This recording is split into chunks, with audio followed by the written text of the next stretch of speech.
Ayubowan, Vanakkam. I'm Vayoni Dimel. This is Boston Lanka News, bringing you news, views and entertainment from Boston and USA.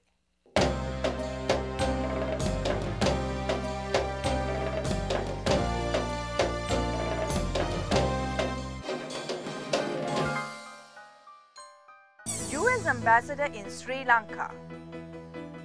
Is Madam Ambassador meddling in Sri Lankan internal affairs? Let's put a stop to hate politics, says President Mahinda Rajapaksa. Sarath Fonseca is a political prisoner, according to former Chief Justice Sarath Silva. War crimes investigation against Sri Lanka. Is that possible? Unique celebration of the Sri Lankan Independence Day in Boston. Just prior to Sri Lankan presidential elections, US Ambassador Patricia A. Bhutenis issued two statements expressing their interest that the elections should be conducted freely, fairly, credibly and without violence. There is a growing concern among some Sri Lankans that US is trying to meddle with the Sri Lankan internal affairs, especially given some of the news articles on Ambassador Bhutenis' attempts to meddle in Bangladesh internal affairs while serving as the ambassador in Bangladesh in 2006 to 2007. Boston Lanka spoke to Sri Lankan journalist Malinda Senviratne to find out his views. The United States ambassador here, has a long reputation for being a meddler in the internal affairs of the country. She has been reported to have spoken to the IGP, checking out whether what the security situation is. Just imagine Jali Vikramasuriya going and calling up chief of police or something in Washington DC, check up on security. It is way beyond violating all protocols, diplomatic protocols. President Mahinda Rajapaksa wants to put a stop to hate politics. As representatives of people, politicians should set an example to others, the president said. President Rajapaksa also emphasized that the moral revival of the nation was as important as its economic resurgence. While noting that achieving one without the other as a futile exercise, the president said the Mahasangha and other religious leaders could play a critical role in helping create a morally rich society. Boston Lanka spoke to Venerable David Chutiko, who resides in a Buddhist temple in Westford, Massachusetts in USA, about the role of Buddhist monks in politics. Venerable Chutiko, in Sri Lanka, Buddhist monks are engaged in partisan politics. Could you please share some of your thoughts with our viewers? Oh my goodness.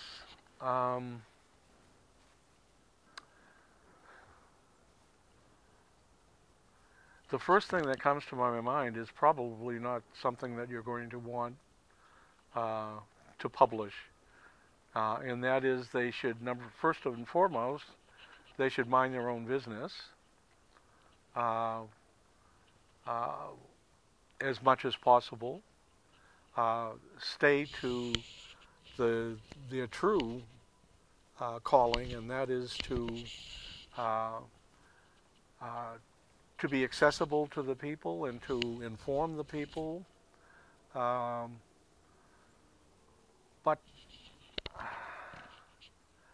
I can't see where there's any happy ending to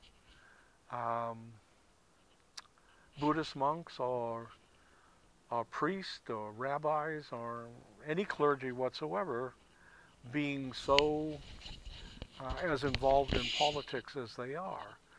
At a recent event that launched an email campaign seeking the release of General Sarath Fonseca, former Chief Justice Sarath Silva said that General Fonseca is a political prisoner. Sri Lanka government says that General Fonseca will be charged in the military court as well as in civil court. Former Chief Justice Sarath Fonseca's comments: I call General Sarath Fonseca a political prisoner. Boston Lanka asked Kalana Senaratne to clarify some of these issues. Kalana Senaratne, who holds LLB and LLM degrees from the University of London, currently a doctoral student at the University of Hong Kong. It would not be wholly incorrect to say that General Fonseca is a political prisoner, but there certainly seem to have been other reasons for his arrest. There is a far more serious personal battle underneath the entire episode. Personal vengeance is written all over. In such a context, it is unfortunate to witness former Chief Justice Sarath Silva playing the role he is playing at present. Especially his accusation that the government is violating international human rights law due to the arrest of General Fonseca is somewhat ludicrous, unfortunately. After all, he was a judge who showed great fear in giving judicial recognition to international human rights law within the Sri Lankan legal system. According to the Sri Lankan government spokesperson, the recent assassination of top Hamas activist in Dubai underscored the fact that a country fighting terrorism sometimes would have no option but to go flat out against extremists. Government sources pointed out the double standard in the way the international community had reacted to the January 19 killing in Dubai, whereas Sri Lanka was being penalized for finishing off the LTTE. Defense Secretary Gotabaya Rajapaksa said that he would not comment on the Dubai hit. But it would not be wrong to say that those who had demanded an UN inquiry on Sri Lanka's war against the LTTE were not keen to investigate the incident. Boston Lanka asked Rue Freeman, who resides in Philadelphia, to share her views about the call for war crime investigation. Absolutely, I see that there is a double standard in the way the US and some of the other foreign countries look at Sri Lanka. The US has asked Pakistan to do with the Taliban exactly what it was asking Sri Lanka not to do with the LTTE. The US also has engaged in tactics of war that it was criticizing Sri Lanka for using. It has proscribed the LTTE, but many American policymakers refuse to meet with Sinhalese or pro-government Tamil groups and continue to receive money from and meet with the pro-LTTE groups. Sri Lanka is being punished, I think, for executing successfully a military effort to eliminate terrorism. These moves are, for the most part, pushed by pro-LTTE sections of the Tamil diaspora. So are there double standards? Yes. Great. Gotabaya could be asked to stand trial, given if we establish that such a thing happened, but only after the American commanders, whose violations preceded anything that he did, including Petraeus, have stood for their trials with regard to Abu Ghraib and the former President George Bush. He can stand trial for the establishment of certain inhuman practices at Guantanamo and for the continued harassment of prisoners there. Sri Lankan children and teenagers living in Boston and other New England states celebrated the 2010 Sri Lankan Independence Day in a unique manner a few weeks ago.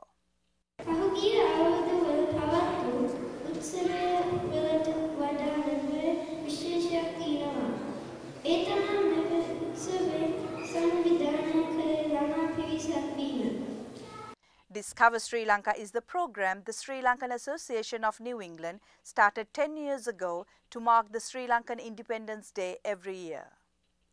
The Discover Sri Lanka program includes talks from Buddhist clergy and elders, as well as a Sri Lankan fashion show, show and tell, and other interactive educational activities to discover more about Sri Lanka.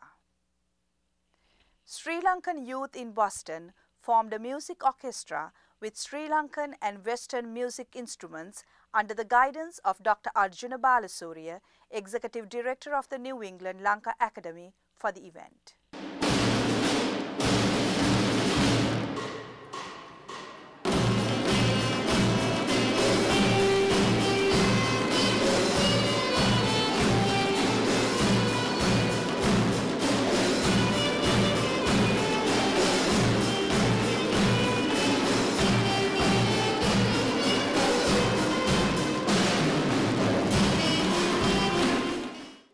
That concludes our news edition this week. We meet you next week with another news edition of news, views and entertainment from Boston and USA. Till then, goodbye.